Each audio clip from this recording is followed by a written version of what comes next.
Hello everyone, and welcome to the next edition of the Holland Land Office Museum's Artifact video series.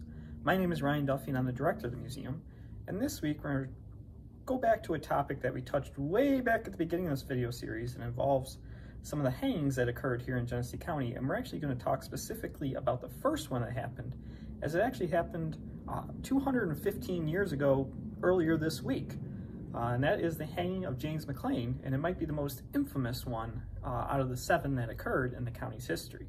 So we're going to go through the entire timeline of this event and what led to this historic event, actually, as it was the first hanging in Genesee County's history. Now, James McLean was an early settler to what was then known as Genesee County, and he settled in the area of Caledonia, New York, which is now in Livingston County, but back in 1807 was still part of Genesee County. Now, it was a very small settlement area, and he settled outside of the area and had a large section of fields that he would farm with others in the area. However, on March 16th, 1807, McLean came to a dispute with his neighbor and actually drinking buddy, William Orr. Now, the dispute actually involved their properties and where they butted up against each other, though it appears that both were actually squatters who didn't actually own the property, but they were using the property. And the property line was basically separated by a tree. And there was a dispute between McLean and Orr over who actually owned the tree and could chop it down. This actually began to make McLean so enraged that he took an axe and struck Orr over the head several times and actually ended up killing him. Now, another passerby and neighbor saw this and tried to intervene. His name was Archibald McLaughlin, and he ended up dead by the end of this, though we're not sure exactly how that happened, though McLean was still left with a bloody axe holding it after the incident. Now, McLean fled as authorities were soon called on and sought him, and eventually he was arrested in a tavern in Canandaigua and then was brought back to Batavia and charged with murder. However, it's very interesting as the trial went on, as they were not able to prove that McLean had actually murdered McLaughlin, even though he ended up dead at his feet. But they did end up charging him with murder of William Orr, but not McLaughlin, which apparently still remained a mystery, though I think everyone was aware of what might have happened. So for this crime, McLean was sentenced to death, and the method of execution was hanging.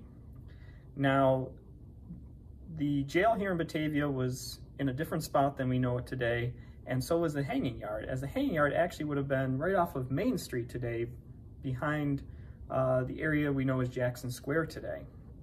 And a gibbet similar to the one that is behind me here was set up, a wooden frame, in order to execute McLean for the crime of murder. Now, the trial took several months, and the execution actually happened on August 28th, 1807. However, it's a very interesting story of how this all unfolded, as McLean was sentenced to be executed, and a large crowd came out to see this, as there were public hangings at this time. And McLean was put into the noose, and the weight was dropped, and the rope went up. But before the process could be completed, the rope snapped, as it wasn't quite strong enough.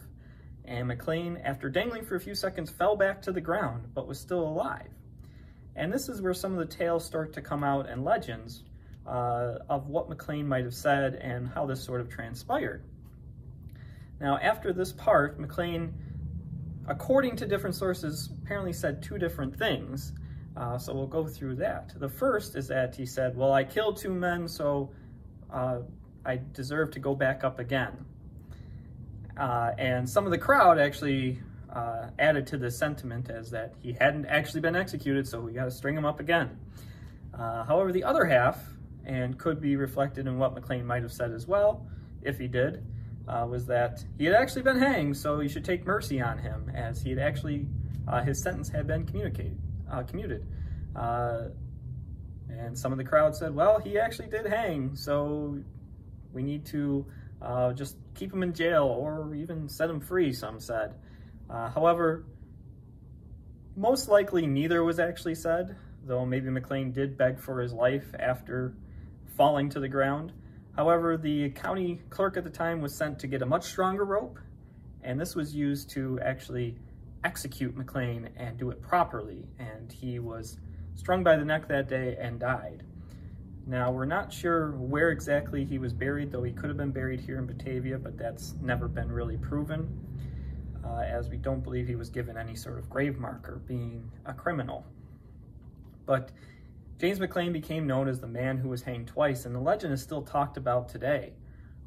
Now, the gibbet that was used is not the one that's behind me, as this was used much later, but McLean was the first hanging here in Genesee County. Well, I hope you enjoyed this edition of our Artifact video series and learned a little bit more about the first hanging in Genesee County, that of James McLean, the man who was hung twice. It's a very interesting story and one that definitely grabs our morbid curiosities. Well, if you enjoyed this video, be sure to check out the rest on our YouTube channel, Holland Land Office Museum, and give any that you really enjoy a like, or even subscribe to the channel, as it helps the channel out a little bit, but also gets you notified even quicker when we do release new videos. And there's other things on there, including our guest speaker series, as well as other presentations. But as always, the best way to learn more about the hanging of James McLean and the other hangings of Genesee County, as well as a multitude of other pieces of information, is to stop by the museum and check it out for yourself, and we'd be happy to share even more stories and information behind the wonderful artifacts we have here.